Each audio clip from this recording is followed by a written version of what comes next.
Bonjour les amis, voilà, je voulais vous faire voir quelque chose. Toujours, alors là, ça serait sur la player list phénomène naturel. Bon, ça fait un moment que je coupe l'arbre, et l'arbre que j'étais chercher au bord d'un chemin communal à la brouette. Et, et j'ai remarqué, bon, il était plus long que ça, il était long jusque là, là, j'ai coupé en deux. J'ai fait presque 900 mètres, ouais, pas loin d'un kilomètre. Ouais, je suis fou, il faut le dire. Donc,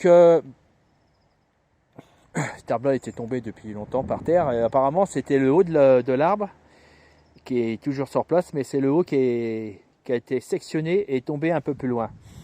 Alors je me dis, c'est la foudre. Et la foudre, elle est tombée sur le chêne, c'est un chêne, et ça s'est fendu, voilà. Alors, donc j'ai pensé au début que c'était un champignon.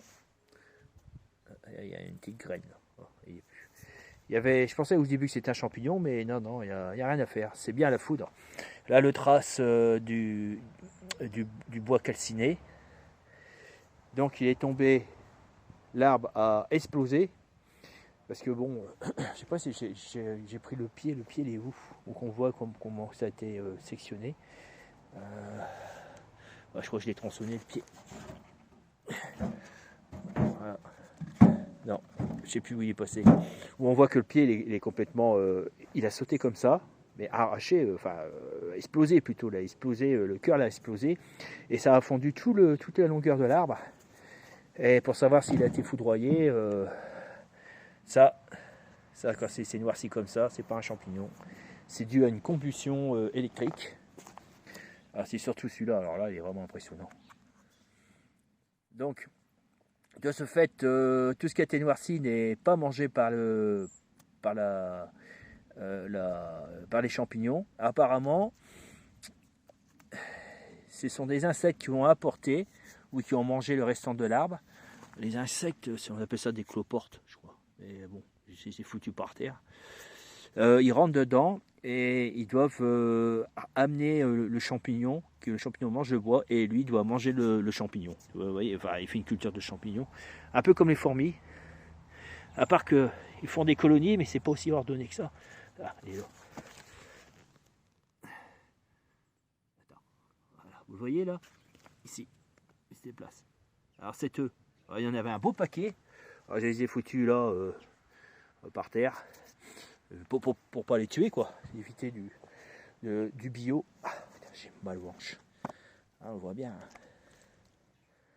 Alors, ce qui est marrant, c'est que quand le chêne il est noirci, électriquement, il n'y a rien. Bon, bien sûr, il est moins solide. Quoique, ici, il est quand même assez costaud. Les endroits, beaucoup moins, parce que en dessous, les cloportes, ils ont rangé juste le dessous, mais ils n'ont pas rangé tout ce qui est noirci, ils l'ont laissé, par contre. Ça, c'était un goût amer.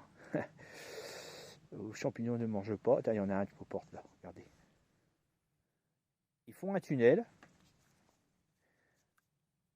Alors, c'est pas eux qui doivent creuser le tunnel. Je pense que c'est quand ils amènent ce champignon qu'ils doivent le manger. Et après, ils descendent dedans. Ou peut-être ils ont une substance comme un liquide déjectif qui sécrète. Je sais pas. Je sais pas comment ils font pour manger ça, les cloportes. Les cloportes, c'est un mystère. Hein. Il y en a sous les rochers et il y en a aussi dans le bois. Ouais. Bon, voilà.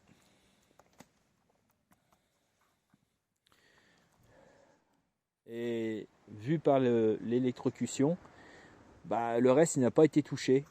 C'est comme si qu'il était traité électriquement, quoi. Ça fait un bail hein, qu'il était par terre, celui-là. Oh là là. Ouf.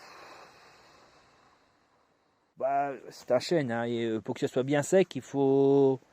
vraiment sec, hein. Là, il est vraiment sec, il faut 25 ans. Donc ça fait peut-être 25 ans qu'il est... Alors, il est par terre, mais il ne touchait pas le sol. Il était sur un autre... des petits arbres coincés.